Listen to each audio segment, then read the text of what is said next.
आणि आता या बुलेटिनमध्ये पाहूया बातमी 36 जिल्ह्यांची वेगवान स्वरूपात। आगामी लोकसभा निवडणुकीच्या पार्श्वभूमीवर महायुतीतल्या जागा वाटपाचा तिढा सोडवण्यासाठी राजधानी दिल्लीमध्ये बैठक पार पडली। बैठकीत महायुतीचा फॉर्म्युला निश्चित झाल्याचं सूत्रांकडून सांगितलं गेलंय। भाजप आणि शिवसेनेत जागा बदलाची शक्यता असून शिवसेना मुंबईतील जागा सोडण्यासाठी तयार आहे असं देखील कळतंय। राज ठाकरेंच्या महाराष्ट्र नवनिर्माण सेना पक्षाचा आज वर्धापन दिन आहे। 2009ला राज ठाकरेंच्या करिश्म्यामुळे स्वबळावरती लढून मनसेचे तब्बल 13 आमदार निवडून आले होते। मात्र मनसेच्या सातत्याच्या बदलणाऱ्या भूमिकांमुळे या निवडणुकीमध्ये राज ठाकरे काय भूमिका घेतात याकडे सर्वांचं लक्ष लागलंय। घरी बसून काम होत नाही, फेस टू फेस काम केलं पाहिजे। कोरोनामध्ये ठीक होतं, फेसबुक लाईव्ह वरती सगळं सुरू होतं, पण लोकांमध्ये मिसळून कामं केली पाहिजेत असा टोला मुख्यमंत्री एकनाथ शिंदे यांनी उद्धव ठाकरेंना लगावला। ते सांगलीत शासन आपल्या दारी कार्यक्रमात बोलत होते। विरोधकांच्या पायाखालची वाळू सरकली असून काही लोकांचं सारखं रडगाणं सुरू असल्याचं देखील मुख्यमंत्री म्हणाले। निष्ठा कशाला म्हणतात हे देशाला दाखवायचंय। लोकसभा निवडणुकांची लढाई म्हणजे लांडगे विरुद्ध वाघ अशी आहे असं म्हणत उद्धव ठाकरेंनी शिंदे गटावर निशाणा साधला। कोल्हापूर इथल्या सभेत मुख्यमंत्री एकनाथ शिंदेंनी उद्धव ठाकरेंवरती निशाणा साधला। महापुरात मदतीचा हात देणारे कोल्हापूरकर कुठे आणि 26 जुलैच्या महापुरात वडिलांना सोडून 5 स्टार हॉटेलमध्ये राहणारे कुठे अशी टीका मुख्यमंत्री एकनाथ शिंदेंनी उद्धव ठाकरेंवरती केली। राज्यातल्या एकंदरीत लोकसभेच्या 15 जागा अशा आहेत ज्यावरती महाविकास आघाडीच्या नेत्यांचं एकमत झालेलं नाही। महाविकास आघाडीतील त्या 3 पक्षांचं जोपर्यंत ठरत नाही तोपर्यंत आम्ही आमचा निर्णय सांगणार नसल्याचं प्रकाश आंबेडकर म्हणाले। महाविकास आघाडीच्या उद्याच्या बैठकीतील चर्चेनंतर निर्णय घोषित करणार असल्याचं आंबेडकरांनी सांगितलं। काँग्रेसच्याही संभाव्य उमेदवारांची यादी समोर आली आहे। त्यामध्ये राहुल गांधी केरळच्या वायनाडमधून लोकसभेच्या रिंगणात असतील, तर छत्तीसगडचे माजी मुख्यमंत्री भूपेश बघेल हे राजनंदगडमधून निवडणूक लढवतील। महाराष्ट्रातील उमेदवारांच्या यादीवरती अद्यापही सस्पेन्स कायम आहे। वाघाला आमदार करायचं तर खेकड्याला आमदार केलं, त्यामुळे मी तुमची दिलगिरी व्यक्त करतो अशा शब्दात उद्धव ठाकरे यांनी भूमच्या सभेमध्ये तानाजी सावंत यांच्यावरती हल्ला चढवला। माझा पक्ष चोरण्यात निवडणूक आयोगही सामील आहे असा जाहीर आरोप त्यांनी केला।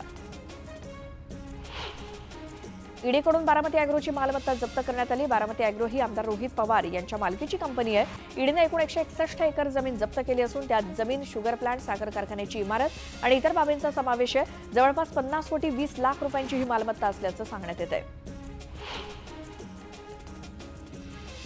रोहित पवारांवरती ईडीने केलेल्या कारवाईनंतर खासदार सुप्रिया सुळे आक्रमक झाल्याचं पाहायला मिळतंय। सुडाचं राजकारण सुरू असून विरोधकांचा आवाज दाबण्याचा प्रयत्न सुरू असल्याचं सुप्रिया सुळेंनी स्पष्ट केलं। येत्या रविवारी वसंतदादा शुगर इन्स्टिट्यूटची नियामक मंडळाची बैठक होतीये। शरद पवारांच्या अध्यक्षतेखाली होणाऱ्या या बैठकीला वळसे पाटलांचे अनेक नेते उपस्थित राहणार आहेत। अजित पवार या बैठकीला येणार का याकडे सगळ्यांचं लक्ष असेल। उद्धव ठाकरेंच्या धाराशिव दौऱ्याच्या मार्गावरती तानाजी सावंतांच्या कार्यकर्त्यांकडून जोरदार बॅनरबाजी करण्यात आली आणि बघतोस काय रागानं तुला खासदार केलंय या वाघानं अशा आशयाचे बॅनर लावत थेट खासदार ओमराजे निंबाळकरांवरती निशाणा साधण्यात आला आणि तानाजी सावंतांच्या कार्यकर्त्यांनी हे बॅनर लावले। राज्यातील भाजप केसानं गळा कापत असल्याचा आरोप रामदास कदम यांनी केला होता। त्यांच्या आरोपाला आता केंद्रीय मंत्री नारायण राणे यांनी प्रत्युत्तर दिलं। या संदर्भात त्यांनी सोशल मीडियावरती पोस्ट केली। आम्ही केसानं गळा कापत नाही, केसानं गळा कापणारे आता रानोमाळ फिरतायत, त्यामुळे फांदीवरती बसलेल्यांनी आव्हानाची भाषा करू नये, नाहीतर फडफडीनं फांदी तुटून रामदास कदम यांच्यावरती रामराम करण्याची वेळ येईल असं नारायण राणे म्हणाले। उद्धव ठाकरेंच्या विधानानंतर 2.5 वर्षांचा फॉर्म्युला ठरलेला होता। पहिली 2.5 वर्ष भाजप आणि नंतरची शिवसेना असं असल्याचं शिरसाट यांनी म्हटलं, पण त्यांना युती करायचीच नव्हती असा आरोप संजय शिरसाट यांनी केला। महायुतीचा जागा वाटपाचा तिढा सुटण्याची शक्यता आहे, कारण जागा वाटपाबाबत दिल्लीमध्ये महायुतीची महत्त्वपूर्ण बैठक पार पडणार आहे। या बैठकीमध्ये मुख्यमंत्री एकनाथ शिंदे, उपमुख्यमंत्री देवेंद्र फडणवीस, उपमुख्यमंत्री अजित पवार उपस्थित असतील। दिल्लीमध्ये अमित शहा आणि जे पी नड्डांच्या नेतृत्वाखाली ही बैठक होणार आहे। मनमाडमध्ये दुष्काळात 13वा महिना अशी परिस्थिती निर्माण झाली आहे। पालिकेकडून दूषित आणि गढूळ पाणी पुरवठा केला जातोय, त्यामुळे नागरिकांचं आरोग्य धोक्यात आलंय। पाणी टंचाईमुळे मनमाडमध्ये तब्बल 23 दिवसांनी नळाला पाणी आलं, मात्र आलेलं पाणी अतिशय गढूळ असल्यामुळे पोटाचे विकार वाढण्याची तक्रार नागरिक करतायत। बुलढाण्यातील वऱ्हाड्यांनी भरलेली ट्रॅव्हल्स बस थोडक्यात बचावली। नदीपात्रात ही बस उलटणार होती, मात्र या बसमधील वऱ्हाडांना सुखरूप बाहेर काढण्यात यश आलं असून सर्वजण सुखरूप आहेत। मध्य पश्चिम आणि कोकण रेल्वेनं होळी निमित्तानं विशेष रेल्वे गाड्या चालवण्याची घोषणा केली। त्यामुळे रेल्वेच्या प्रवाशांची गर्दी विभाजित होण्यास मदत होणार आहे। अहमदाबाद मडगाव, एलटीटी थिविम, पनवेल सावंतवाडी, उधना मंगळुरू, सुरत करमाळी या होळी विशेष रेल्वे गाड्या चालवण्यात येणार आहेत। त्यामुळे होळी निमित्तानं कोकणात जाणाऱ्यांना दिलासा मिळाला आहे। मध्य आणि हार्बर रेल्वे मार्गावरती उद्या रविवारी मेगा ब्लॉक असणार आहे, तर पश्चिम रेल्वेवर आज रात्रकालीन ब्लॉक असेल। विविध अभियांत्रिकी आणि देखभालीची कामं पूर्ण करण्यासाठी उपनगरीय विभागांवरती मेगा ब्लॉक घेण्यात येणार असल्याचं रेल्वे प्रशासनानं सांगितलंय। गडचिरोली जिल्ह्यात सिरोंचा तालुक्यात महाराष्ट्र तेलंगणा सीमेवरून एक विमान घिरट्या घालत असल्याचं दिसून आलं। हे विमान कुणाचं होतं या संदर्भात उत्सुकता वाढली असून प्रशासकीय यंत्रणेकडे सुद्धा अधिकृत माहिती नसल्यामुळे घिरट्या घालणाऱ्या विमानाचं रहस्य कायम आहे।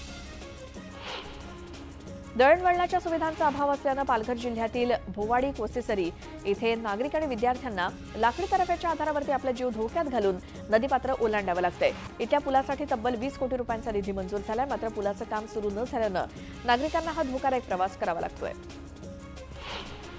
हिंगोलीमध्ये महाविकास आघाडीच्या वतीनं जिल्हाधिकारी कार्यालयावरती आक्रोश मोर्चा काढण्यात आला। जिल्ह्यातील शेतकऱ्यांचा पीक विमा आणि वीज पुरवठ्याचा प्रश्न यासोबतच शेतकऱ्यांच्या विविध प्रश्नांना वाचा फोडण्यासाठी हा मोर्चा होता। अमरावती जिल्ह्यातील दर्यापूर तालुक्यातील थिलोरीसह 5 गावांना पाणीपुरवठा करणारी पाईपलाईन फुटल्यानं पाणीपुरवठा खंडित करण्यात आला। त्यामुळे ग्रामस्थांना पाणी टंचाईचा सामना करावा लागतोय। सध्या पाईपलाईन दुरुस्तीचं काम सुरू आहे, मात्र हे काम संथ गतीनं सुरू असल्याचा आरोप करत तत्काळ पाणीपुरवठा सुरळीत करण्याची मागणी ग्रामस्थ करतायत। वाशिममध्ये जागतिक महिला दिनाच्या निमित्तानं कर्तबगार महिलांचा सन्मान करण्यात आला। कारंजा एसटी आगारात मेकॅनिक म्हणून कार्यरत असलेल्या महिलांना सन्मानित करण्यात आलं। आमच्या कामाची दखल, हाच आमचा महिला दिन अशा शब्दात महिलांनी कृतज्ञता व्यक्त केली। भंडाऱ्यामध्ये जागतिक महिला दिन मोठ्या उत्साहात साजरा झाला। वरठी रोडवरच्या पेट्रोल पंपावरती काम करणाऱ्या महिलांना आणि त्यांच्या मागे खंबीरपणे उभं राहणाऱ्या या महिलांच्या पतींना देखील महिला दिनानिमित्तानं सन्मानित करण्यात आलं। धुळे छत्रपती संभाजीनगर महामार्गावरती शिवसेनेच्या वतीनं जोरदार आंदोलन करण्यात आलं। महामार्गावरती लावण्यात आलेल्या दिशाफलकावरती छत्रपती संभाजीनगर नाव नसल्यामुळे शिवसेनेचे कार्यकर्ते आक्रमक झाले होते। नांदेडमध्ये महापालिकेच्या मोकळ्या भूखंडावरील अतिक्रमण हटवण्यासाठी विशेष मोहीम सुरू करण्यात आली आहे। नवीन मोंढा भागातील खोब्रागडे नगर इथल्या अतिक्रमण पोलीस बंदोबस्तात हटवण्यात आली। विरारच्या जाधवपाडा परिसरात प्लास्टिकच्या गोडाऊनला भीषण आग लागल्याची घटना घडली। दुपारी 4च्या सुमारास ही आग लागली। गोडाऊनमध्ये मोठ्या प्रमाणात प्लास्टिकचा साठा असल्यानं ही आग वाढली होती। दरम्यान अग्निशमन दलानं आगीवरती नियंत्रण मिळवलं। यामध्ये गोडाऊन शेजारील गॅरेजमधल्या गाड्या मात्र जळून खाक झाल्या। पालघर कुडूस कंचाड मार्गावरती कार आणि बाईकचा भीषण अपघात झाला। या अपघातानंतर बाईकला आग आणि आगीमध्ये बाईक जळून खाक झाली। बाईक्सवर मिलिंद गावित गंभीर जखमी आहेत, तर जखमींवरती खुपरी इथल्या कल्याणी रुग्णालयात उपचार सुरू आहेत। बाईकला लागलेल्या आगीमुळे बाईकसह परिसरातील जंगल सुद्धा जळून खाक झाले। मीरा भाईंदरच्या उत्तम परिसरातील 2 दुचाकीस्वारांची जोरदार धडक झाल्याची धक्कादायक घटना घडली। स्कूटर आणि दुचाकी यांच्यामध्ये समोरासमोर झालेल्या धडकेत दोन्ही चालक गंभीर जखमी झालेत आणि या घटनेची माहिती मिळताच उत्तम पोलिसांनी दोन्ही जखमींवरती जवळच्या रुग्णालयात उपचार सुरू आहेत। समृद्धी महामार्गावरती भंडाऱ्याकडून छत्रपती संभाजीनगरकडे जाणाऱ्या भरधाव कारचा अपघात झाला आणि भरधाव कारनं ट्रकला धडक दिल्यानं झालेल्या या अपघातामध्ये कारमधील दोघांचा जागीच मृत्यू झालाय।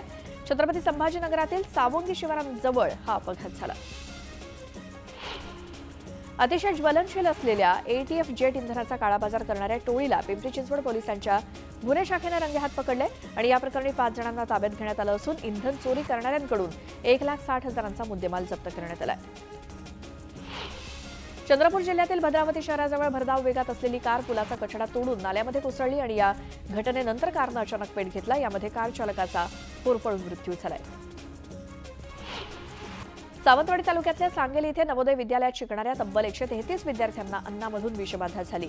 सुरुवातीला 44 जणांना विषबाधा झाल्याचं सांगितलं जात होतं, मात्र हा आकडा 133 पर्यंत पोहोचला। जेवणातील खराब भाजी खाल्ल्यामुळे विषबाधा झाल्याचा अंदाज आहे। दरम्यान विषबाधा झालेल्या विद्यार्थ्यांचा आकडा आणखी वाढण्याची शक्यता आहे। नांदेड जिल्ह्यातील हदगाव इथे द्राक्षांची वाहतूक करणाऱ्या वाहनाचा अपघात झाला। ऊस वाहतूक करणाऱ्या ट्रॅक्टरनं धडक दिल्यामुळे हा अपघात झाला। सुदैवाने यामध्ये कोणतीही जीवितहानी झाली नाही, मात्र रस्त्यावरती पडलेली द्राक्ष नेण्यासाठी नांदेड नागपूर महामार्गावरती प्रवासी आणि स्थानिकांनी गर्दी केली होती। वाशिमच्या कारंजा शहरामध्ये ऑटो रिक्षा दुरुस्तीचं काम करणाऱ्या मेकॅनिकवरती 12 ते 15 जणांनी जीवघेणा हल्ला केल्याची घटना घडली। ही घटना सीसीटीव्हीत कैद झाली असून पोलीस पुढील तपास करतायत। चंद्रपूर जिल्ह्यातील प्रत्येक गट ग्रामपंचायतीमध्ये सध्या मनरेगाची कामं सुरू आहेत। तलाव खोदकाम, शेत बांध बंदिस्ती यासोबतच विविध कामं सुरू असताना गेल्या 6 महिन्यांपासून 40,000 मजुरांची मजुरी थकली आणि मजुरी खात्यात जमा न झाल्यानं मजुरांना आर्थिक संकटांना सामोरं जावं लागतंय। नांदेड जिल्ह्यातल्या लोहा शहराला पाणीपुरवठा करणाऱ्या सुनेगाव तलावात अत्यल्प पाणीसाठा शिल्लक आहे। 15 ते 20 दिवस पुरेल इतकाच पाणीसाठा शिल्लक असल्यामुळे आगामी काळात पाणी टंचाई निर्माण होण्याची शक्यता आहे। दौंड शहरातील सेंट्रल रेल्वेचा सगळ्यात मोठा प्रोजेक्ट असलेला न्यू इलेक्ट्रिक लोकोशेड पाण्याअभावी सुरू होण्यापूर्वीच रखडलाय आणि या ठिकाणी दर महिन्याला 200 रेल्वे इंजिन रिपेअर होणार असून 3000 पेक्षा जास्त कामगार काम करणार आहेत। मात्र पाण्याच्या मागणीकडे दुर्लक्ष केल्याचा आरोप होतोय। जागतिक महिला दिनाच्या निमित्तानं लातूरात घरकाम करणाऱ्या महिलांनी आंदोलन केलं आणि शासनानं महिलांच्या कामाचे दर निश्चित करावेत, घरकाम करणाऱ्या महिलांसाठी स्वतंत्र गृह योजना निर्माण करावी, स्वतंत्र आर्थिक महामंडळ स्थापन करावं या मागण्यांसाठी आंदोलन करण्यात आलं। प्रॉपर्टीसाठी पोटच्या मुलानं आईची निर्घृण हत्या केल्याचा प्रकार लातूरात उघड झालाय। क्रूरकर्मा मुलानं आईच्या अंगावरती कोयत्यानं 70 ते 75 वार केल्याचं समोर आले आणि पोलिसांनी आरोपी मुलाला अटक केली। पोलिसांवरती चाकू हल्ला करून फरार झालेल्या घरफोड्याला लातूर पोलिसांनी अटक केली आणि स्थानिक गुन्हे शाखेच्या पोलिसांनी सापळा रचून या चोरट्याला चोरीच्या दागिन्यांसह अटक केली। सोलापुरात विनापरवाना रॅली काढण्यानं एमआयएमच्या 14 पदाधिकाऱ्यांसोबतच 50 ते 60 जणांवरती गुन्हा दाखल झालाय। जमावबंदी आदेशाचा भंग करून सार्वजनिक रहदारीला अडथळा निर्माण केल्यानं ही कारवाई करण्यात आली आहे।